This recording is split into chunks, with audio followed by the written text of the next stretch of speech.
Здравствуйте, ребята, саламатсыздармы, балалар. Мы продолжаем изучать раздел «Охрана окружающей среды». Урок номер 51. Тема урока «Охранять природу, значит охранять Родину». Упражнение номер 1. Бірінші тапсырма.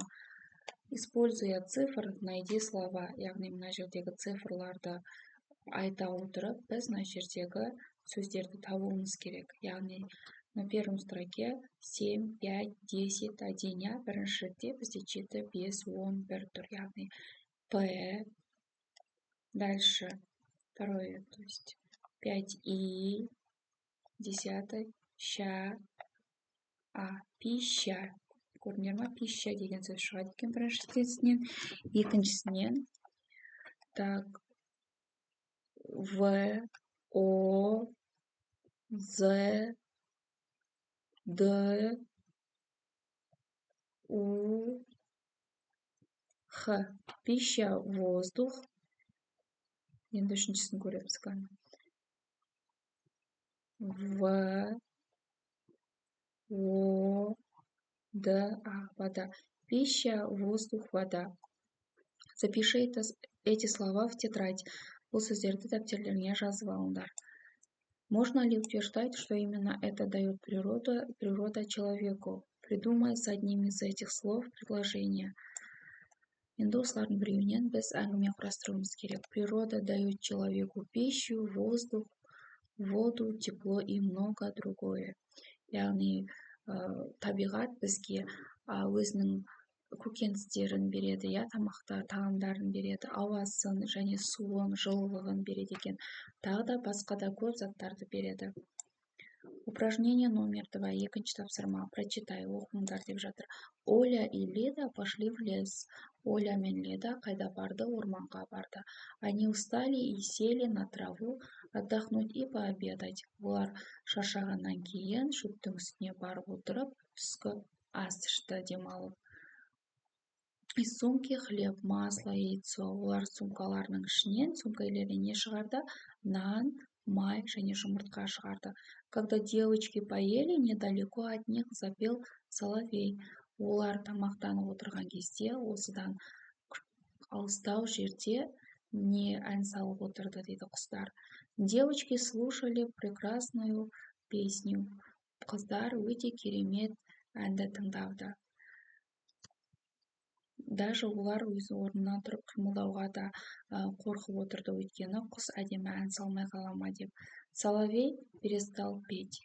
Осы уақытта ән салуын тоқтатты. Лида осы уақытта бұлбұл не істеді? Ән салуын тоқтатты. Лида собрала остатки своей еды и хлебные крошки и положила в сумку. Осы уақытта Лида қалған құтқан тамақтарды сумкасына салып, олардың нан ұсақтарын да сумкасына салып алды. Зачем ты берешь с собой этот мусор? Сен не үшін мына қоқыстарды өзіңмен бірге алып алдың деді, сказала Оля. Брось, оларды тастай ғой осы жерге деп айтты. Ведь мы в лесу. Біз орманда емеспіз бе деді. Никто не увидит. Біз орманның ішіндеміз ғой. Тастап кете бер осы қоқыстарды осы жерге деді. Стыдно перед соловушкой, тихо ответил Лида. Осы уақытта бұлбұлдың алдынан мен ұялып отырмын, бұл қоқыстарды осында тастап кетуге деді. Какая проблема угрожает природе, если ты будешь подступать, как Оля? Назови главную мысль текста. Яғни бұл жерде қалай ойлайсыңдар, балалар? Оля дұрыс жасады ма? Олар орманға барды бірге, одан кейін барып отырып, түскі ас ішті. Түскі ас ішкеннен кейін олар сөмкесінің ішінен түскі асқа хлеб, нан, масло, май, жұмыртқаны алды. Когда девочки поели, недалеко от них запел соловей. Олар тамақтанып отырған кезде осылардың жақын маңайда бұлбұл ән салып жатты. Девочки слушали прекрасную песню. Бұлбұлдың әнін өте керемет етіп тыңдап отырды қыздар дейді. Соловей перестал петь. Осы уақытта бұлбұл ән салуын қойды. Лида собрала остатки своей еды и хлебные крошки и положила в сумку. Осы уақытта Лида өздері жеген тамақтың қалдықтарын және нанның ұсақтарын сумкесіне салып алды. «Зачем ты берешь с собой этот мусор?» сказала Оля. Осы уақытта Оля Лидаға келіп, сен не үшін қалған құтқан тамақтарды, нанның ұсақтарын алып жатырсың дейді. Брось дейді, осыны тастап кете бер осы орманның ішіне дейді. Ведь мы в лесу дейді, біз орманның ішіндеміз ғой, бізді ешкім көрмейді дейді. Сол кезде Лида жай ғана стыдно перед Соловушкой, тихо ответила Лида. Сол кезде Лида не деп жауап берді? Мен бұлбұлдың алдында ұялып тұрмын деп жай ғана жауап берді. Как вы думаете, Оля правильно поступила или неправильно? Оля поступила неправильно.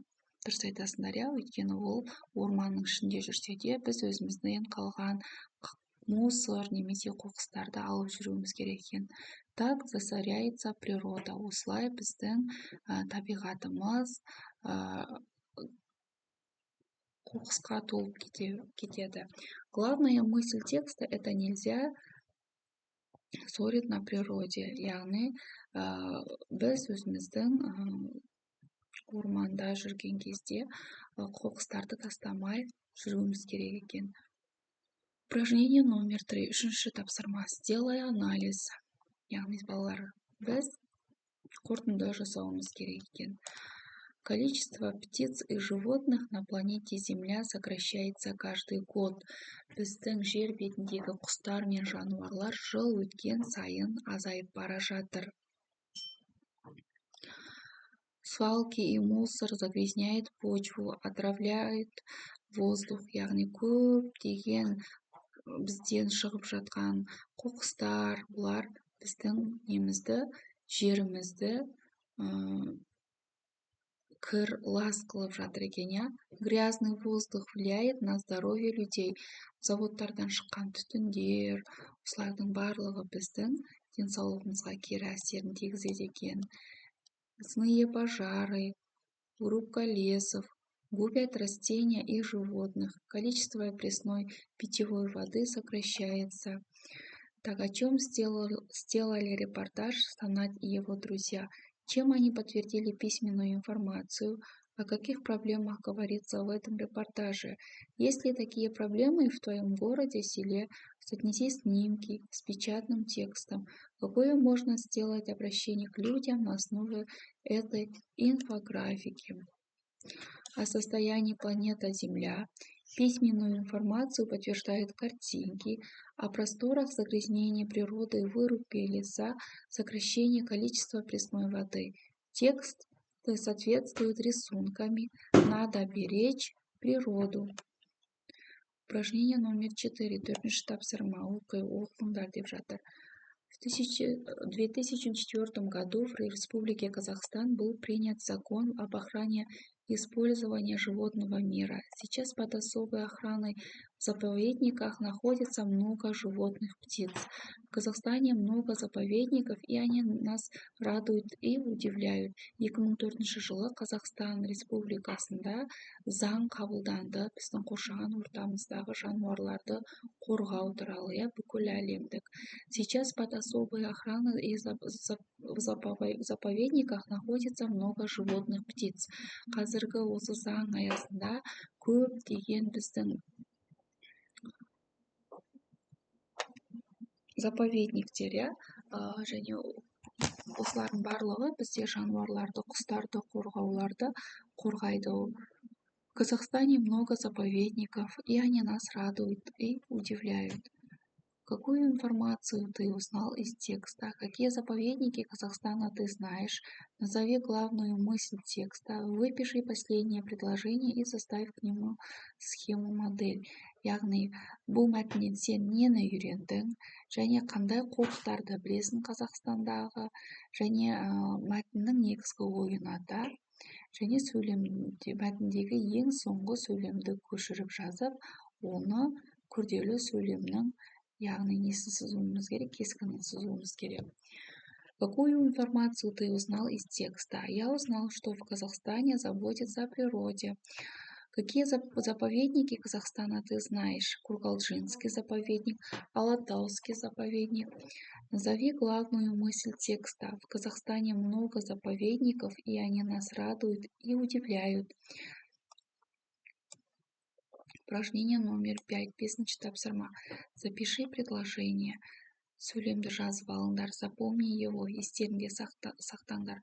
Охранять природу значит охранять родину. Яғни табиғатымызды қорғағанымыз, ол біздің отанымызды қорғағанымыз екен, иә. Сонымен сабағымыз аяқталды. Каналыма тіркеліп лайк баса кетіңдер.